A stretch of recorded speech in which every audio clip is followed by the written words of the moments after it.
Friends, welcome to R V tailoring and R V embroidery. ಇವತ್ತಿನ ವಿಡಿಯೋದಲ್ಲಿ ನಾನು ಇನ್ನೂ ನಾನು ತೋರಿಸ್ಕೊಡುವಂಥ ಡಿಸೈನ್ ತುಂಬ ಇದೆ. ಈಗ ನಿನ್ನೆ ನಾನು ಬಟರ್ಫ್ಲೈ ಡಿಸೈನನ್ನು ಹಾಕಿದ್ದೆ, ಅದರಲ್ಲೇ ಇನ್ನೊಂದು ಟೈಪನ್ನು ನಾನು ನೆಕ್ಸ್ಟ್ ವಿಡಿಯೋದಲ್ಲಿ ತೋರಿಸ್ಕೊಡ್ತೀನಿ. ಇವತ್ತಿನ ವಿಡಿಯೋದಲ್ಲಿ ನಾನು ಬೀಡ್ಸ್ ವರ್ಕ್, ಬೀಡನ್ನು ಯಾವ ರೀತಿ ನಾವು ಹಾಕೋದು, ಸ್ಟಾರ್ಟಿಂಗಲ್ಲಿ ಯಾವ ರೀತಿ ನಾವು ಬೀಡನ್ನು ಸೇರಿಸ್ಕೊಂಡು ಹಾಕೊಂಡು ಹೋಗೋದು ಅನ್ನೋದನ್ನು ತೋರಿಸ್ಕೊಡ್ತೀನಿ. ಇದನ್ನು ಜೊತೆಲಿ ಪ್ರಾಕ್ಟೀಸ್ ಮಾಡಿ. ಈಗ ನೋಡಿ, ಇದರಲ್ಲಿ ಈ ರೀತಿ ನಾನು ಜೆರಿ ಥ್ರೆಡ್ ನಾನು ಅವಾಗಿಂದನೇ ಬಂದಿರುವಂಥದ್ದು. ನಾನು ಯಾವತ್ತೂ ಕಾಟನ್ ದಾರದಲ್ಲಿ ನಾನು ಕಲಿಯುವಾಗ್ಲೂ ಇದರಲ್ಲಿ ಜೆರಿ ಥ್ರೆಡ್ಡಲ್ಲೇ ಕಲ್ತಿರುವಂಥದ್ದು. ಯಾಕೆ ಅಂದರೆ ಫಿಟ್ಟಾಗಿ ಕೂರುತ್ತೆ ಅನ್ನೋ ಉದ್ದೇಶದಿಂದ ನಾನು ಕಾಟನ್ ಥ್ರೆಡ್ ಯೂಸೇ ಮಾಡಲ್ಲ, ಜೆರಿ ಥ್ರೆಡ್ಡನ್ನೇ ಯೂಸ್ ಮಾಡುವಂಥದ್ದು. ಈ ರೀತಿ ಗಂಟನ್ನು ಹಾಕಿ ಇಟ್ಕೋಬೇಕು. ಇಟ್ಕೊಂಡಾದ ನಂತರ ನೋಡಿ, ಕಾಣಿಸ್ತಿದೆಯಾ? ಈಗ ನೀಡಲನ್ನು ಮಾಮೂಲಿ ಆ್ಯಸ್ ಇಟ್ ಈಸ್ ನೀಟಾಗಿ ನೀಡಲನ್ನು ಇಟ್ಕೋಬೇಕು. ಇಟ್ಕೊಂಡು ಈಗ ನೋಡಿ, ಇಲ್ಲಿಂದ ತೋರಿಸ್ಕೊಡ್ತೀನಿ. ಇಲ್ಲಿಂದ ಬಂದು ಈ ರೀತಿ ಲಾಕನ್ನು ಫಸ್ಟ್ ಬ್ಯಾಕಲ್ಲೊಂದು ಲಾಕನ್ನು ಮಾಡಿಕೊಂಡು ಎಳ್ಕೊಳ್ಳಿ. ಕಾಣಿಸ್ತಿದೆಯಾ? ವೈಟ್ ಬಟ್ಟೆ, ಕಲರ್ ಬಟ್ಟೆ ತೋರಿಸಿದ್ರೆ ಕಾಣಿಸ್ತದೆ ನೋಡಿ. ಲೋಡನ್ನು ಮಾಡ್ಕೊಳ್ಳುವಂಥದ್ದು, ಒಂದೊಂದನ್ನೇ ತೆಗೆದು ಪೋಣಿಸ್ಬೇಕಾ? ಇಲ್ಲ, ನೀವು ಈಗ ಸ್ಟಾರ್ಟಿಂಗ್ ಆಗಿರೋರಿಗೆ ನೀಡಲೊಳಗೆ ಒಂದೊಂದೇ ಬೀಡನ್ನು ಹೇಗಪ್ಪ ಸೇರಿಸೋದು ಅನ್ನುವಂಥದ್ದು ಕನ್ಫ್ಯೂಷನ್ಸ್ ಇರುತ್ತೆ. ಹಾಗಾಗಿ ನೀವು ಆ ಕನ್ಫ್ಯೂಷನನ್ನು ಬಿಡಿ. ನೋಡಿ, ನೀಡಲೇನಿದೆಯಲ್ಲ ಅದನ್ನು ಈ ರೀತಿ ಮಾಡಿದ್ರೆ ಸಾಕು, ಹಿಂಗೆ ರಬ್ ಮಾಡಿದ್ರೆ ಸಾಕು, ನೀಡಲ್ಸ್ ಒಳಗಡೆಗೆ ಬೀಡ್ಸ್ ಹೋಗುತ್ತೆ. ನಾವು ಕಲಿಯುವಾಗ ಇದೇ ನೀಡಲಲ್ಲಿ ಕಲಿಯೋಣ. ಕಲಿತಾದ ನಂತರ ನಾವು ಅದಕ್ಕೆ ಬೇರೆ ನೀಡಲ್ ಬರುತ್ತೆ, ಇದರಲ್ಲೂ ಮಾಡ್ಬೋದು. ಈಗ ಕಲಿಯುವಾಗ ನಾವು ಒಂದೊಂದೇ ಬೀಡನ್ನು ಹಾಕ್ತೀವಲ್ಲ, ಅದಕ್ಕೆ ಮೇಂಟೈನ್ ಆಗುತ್ತೆ. ಕಲಿತಾದ್ಮೇಲೆ ನಾವು ಪ್ರೊಫೆಷನಲ್ಲಾಗಿ ಮಾಡುವಾಗ ಈಗ ಇದೇ ರೀತಿ ಒಂದೊಂದೇ ತಗೊಳ್ಳೋಕ್ಕಾಗಲ್ಲ. ಇದ್ರ ನೀಡಲ್ ಒಳಗಡೆಗೆ ಒಂದು 7 ರಿಂದ 8 ಅಷ್ಟೇ ಇನ್ಸಲ್ಟ್ ಆಗುತ್ತೆ. ಬೇರೆ ನೀಡಲ್ ನಾವು ಬೀಡ್ ವರ್ಕ್ ಮಾಡೋದಕ್ಕೆ ನೀಡಲ್ ಸಿಗುತ್ತೆ, ಅದಕ್ಕೆ ನಾವು ಸುಮಾರು ಒಂದಷ್ಟು ಲೋಡ್ ಆಗುತ್ತೆ, ಬೇಗ ನಮಗೆ ಕೆಲಸ ಆಗುತ್ತೆ. ಹಾಗಾಗಿ ಯಾವುದೇ ಕನ್ಫ್ಯೂಷನ್ಸ್ ಇಲ್ಲದಂತೆ ನೋಡಿ, ಒಂದನ್ನು ಕೆಳಗಡೆ ಈ ರೀತಿ ಬಿಟ್ಕೊಂಡು ಲಾಕ್ ಮಾಡ್ಕೋಬೇಕು. ದಾರಾನ ಎಳ್ಕೊಳ್ಳೋಣ. ನೋಡಿ, ಇದನ್ನು ಈ ರೀತಿ ಎಳ್ಕೋಬೇಕು. ರೊಟೇಟ್ ಮಾಡ್ತಾ ಮೇಲ್ಗಡೆ ಎಳ್ಕೋಬೇಕು. ನಾವು ಒಳಗಡೆ ಹಾಕ್ಕೊಂಡು ಒಂದೇ ಬೀಡನ್ನು ಈ ರೀತಿ ಹಾಕ್ಕೊಳ್ಳಿ. ನಾನು ಇವತ್ತಿನ ವಿಡಿಯೋದಲ್ಲಿ ನಾನು ಒಂದು ಬೀಡನ್ನು ಹಾಕೋದನ್ನು ತೋರಿಸ್ತೀನಿ. ನಾಳೆ ವಿಡಿಯೋದಲ್ಲಿ ನಾನು ಇನ್ನೂ 2 ಬೀಡನ್ನು ಹೇಗೆ ನಾವು ಇನ್ಸಲ್ಟ್ ಮಾಡ್ಕೊಳ್ಳೋದು ಅಂತ ತೋರಿಸ್ಕೊಡ್ತೀನಿ. ನೋಡಿ, ಈ ರೀತಿ ಹಾಕಿದ್ಮೇಲೆ ಈ ರೀತಿ ಎಳ್ಕೊಳ್ಳೋದನ್ನು ನೋಡಿ, ಬೀಡನ್ನು ಇನ್ಸಲ್ಟ್ ಮಾಡ್ಕೊಂಡು ಯಾವ ರೀತಿ ನಾವು ಒಳಗಡೆ ಸೇರಿಸ್ಕೊಳ್ಳೋದು ಅಂತ ಈಗ ತೋರಿಸ್ತಿದ್ದೀನಿ. ನಿಮಗೆ ಇದು ಕಷ್ಟ ಅನಿಸಿದ್ರೆ ಇನ್ನೊಂದು ಮೆಥಡಲ್ಲಿ ಈಗ ನಾನು ತೋರಿಸ್ಕೊಡ್ತೀನಿ, ಯಾವ ಒಳಗಡೆ ಬೀಡ್ಸ್ ಹೋಗುತ್ತೆ. ಆಗ ನಾವು ಅದನ್ನು ಲಾಕ್ ಮಾಡ್ಕೊಳ್ಳೋದು. ನೋಡಿ, ಇದನ್ನು ಅಷ್ಟೇ ಈ ರೀತಿ ಇಟ್ಕೋಬೇಕು. ಇಟ್ಕೊಂಡು ನೋಡಿ, ಈ ಬೆಟ್ಟಿನ ಸಹಾಯದಿಂದ ಒಳಗಡೆ ತಳ್ಕೊಂಡ್ರೆ ನೀಡಲ್ ಒಳಗಡೆಗೆ ಬೀಡ್ಸ್ ಹೋಗುತ್ತೆ. ಹಂಗಾದಾಗ ನೀಟಾಗಿ ಕೂರುತ್ತೆ. ಈಗ ನೋಡಿ, ನಿಮಗೆ ಇದು ಕಷ್ಟ ಆಯಿತು ಅಂದರೆ ನೀವೇನು ಮಾಡಬೇಕು ಸ್ಟಾರ್ಟಿಂಗು ಅಂತಂದರೆ, ಇಲ್ಲಿ ಈ ರೀತಿ ಸೇರಿಸ್ಕೋಬೇಕು.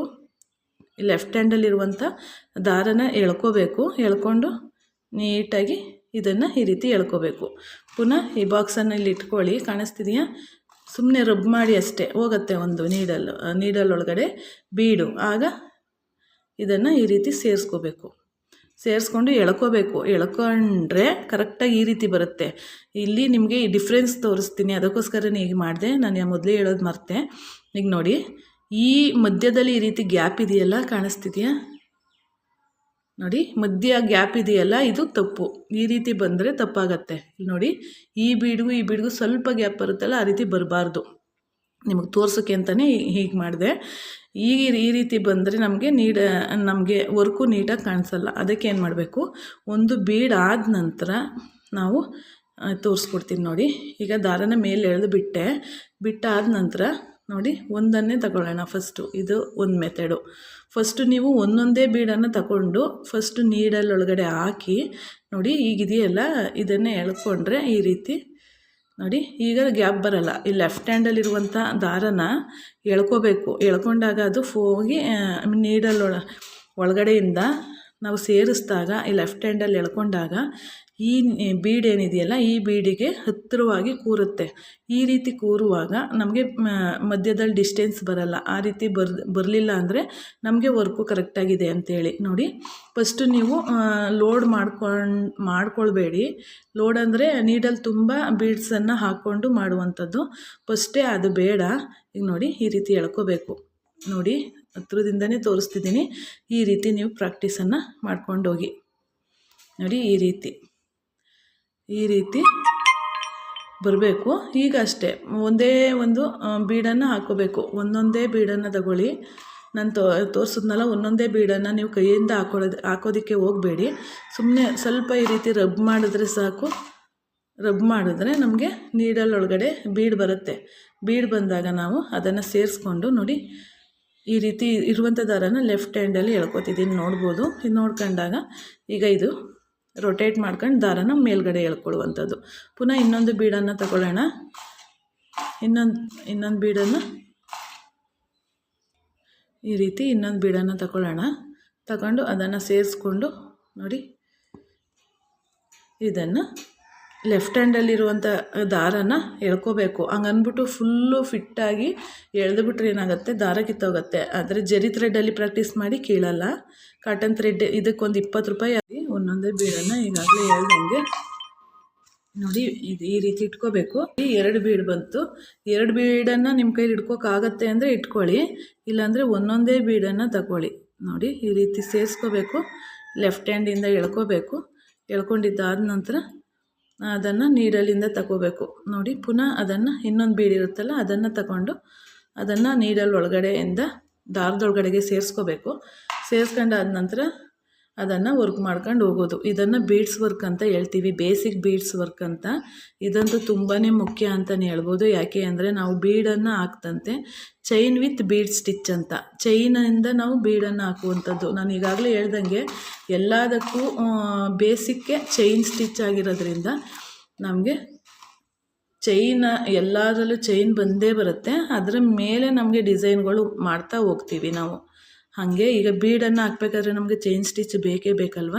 ಹಾಗಾಗಿ ನಾವು ಚೈನ್ ಸ್ಟಿಚ್ಚನ್ನು ನೀಟಾಗಿ ಕಲಿತ್ಕೊಳ್ಳಿ. ಮೇನ್ ಬೇಸಿಕ್ಕೆ ಚೈನ್ ಸ್ಟಿಚ್ಚು. ಹಾಗಾಗಿ ಚೈನ್ ಸ್ಟಿಚ್ ಈಗಾಗಲೇ ನೀವು ಪ್ರಾಕ್ಟೀಸ್ ಮಾಡಿದ್ದೀರಾ ಅಂತ ಅಂದ್ಕೊಂಡಿದ್ದೀನಿ. ನೋಡಿ ಈ ರೀತಿ ಈಗ ಅರ್ಥ ಆಯಿತು ಅಂತ ಅಂದ್ಕೊಂಡಿದ್ದೀನಿ. ಒಂದೊಂದೇ ಬೀಡನ್ನು ಸೇರಿಸ್ಕೊಂಡು ಫಿಲ್ ಮಾಡ್ಕೊಳ್ಳಿ. ಫಸ್ಟು ಇದನ್ನು ಪ್ರಾಕ್ಟೀಸ್ ಮಾಡ್ಕೊಳ್ಳಿ. ಇದಾದ ನಂತರ ನಾನು ನೆಕ್ಸ್ಟು ಎಷ್ಟು ಬೀಡನ್ನು ನಾವು ಪ್ರೊಫೆಷನಲ್ಲಾಗಿ ಮಾಡುವಾಗ ಎಷ್ಟು ಬೀಡಿಗೆ ಒಂದು ಸತಿ ಲಾಕನ್ನು ಮಾಡ್ತೀನಿ ಅನ್ನೋದನ್ನು ನೆಕ್ಸ್ಟ್ ವೀಡಿಯೋದಲ್ಲಿ ತಿಳಿಸ್ಕೊಡ್ತೀನಿ. ನೋಡಿ ಈ ರೀತಿ ಲೆಫ್ಟ್ ಹ್ಯಾಂಡಲ್ಲಿ ಎಳ್ಕೊಳ್ಳೋದನ್ನು ನಿಮಗೆ ಕೆಳಗಡೆ ಬಟ್ಟೆಯಲ್ಲಿ ನನ್ನ ಬೆರಳು ಕಾಣಿಸ್ತಾ ಇರ್ಬೋದಲ್ವ, ಅದನ್ನು ಎಳ್ಕೋಬೇಕು. ನೋಡಿ ಈ ರೀತಿ ಎಳ್ಕೊಂಡಾದ ನಂತರ ನಾವು ಬೀಡನ್ನು ಹಾಕ್ತೀವಲ್ಲ ಆಗ ನಾವು ಫಿಟ್ಟಾಗಿ ಎಳ್ಕೋಬೇಕು. ಇದೊಂದು ಟಿಪ್ಸ್ ಇದರಲ್ಲಿ. ಈ ಒಂದು ಟಿಪ್ಸನ್ನು ಕಲ್ತ್ಕೊಂಡ್ರೆ ಬೀಡ್ಸ್ ವರ್ಕನ್ನು ಹಾಕೋದನ್ನು ಕಲ್ತ್ಕೋತೀರ. ಈಗ ನೋಡಿ, ಈಗ ನಾನು ಇದಕ್ಕೆ ಎಂಡನಾಟನ್ನು ಕೊಡ್ತಿದ್ದೀನಿ. ಪ್ರತಿಯೊಂದು ವೀಡಿಯೋದಲ್ಲಿ ಎಂಡನಾಟ್ ಇರುತ್ತೆ, ನೀವು ನೋಡಿ ಕಲ್ತ್ಕೋಬೇಕಷ್ಟೇ. ನೋಡಿ ಈಗ ನೋಡಿದ್ರಲ್ಲ, ಇದರಲ್ಲಿ ಏನಾದ್ರು ಡೌಟ್ಸ್ ಇತ್ತು ಅಂದರೆ ಖಂಡಿತ ಕಮೆಂಟ್ ಬಾಕ್ಸಲ್ಲಿ ತಿಳಿಸಿ. ಇದು ಅತಿ ಮುಖ್ಯವಾದಂಥ ಡಿಸೈನ್ಸ್. ಈ ಡಿಸೈನ್ಸನ್ನು ಕಲ್ತ್ಕೊಂಡ್ರೆ ನೀವು ಚೈನ್ ಸ್ಟಿಚ್ ಇಲ್ಲಿವರೆಗೂ ಹೇಳ್ಕೊಟ್ಟಿರುವಂಥ ಡಿಸೈನ್ಸ್ ವಿತ್ ಬೀಡ್ಸನ್ನು ಕಲ್ತ್ಕೊಂಡ್ರೆ ಈಗಲೇ ನೀವು ಸಾವಿರಾರು ರೂಪಾಯಿ ಸಂಪಾದನೆ ಮಾಡ್ಬೋದು. ಯಾಕೆಂದರೆ ನೆಕ್ಲೈಸ್ನಾಗೆ ಬರುವಂಥ ಡಿಸೈನ್ಸ್ ತುಂಬಾ ಕಾಮನ್ ಆಗಿ ಬರುವಂಥ ಡಿಸೈನ್ ಇದು. ಇದನ್ನು ಕಲ್ತ್ಕೊಳ್ಳಿ.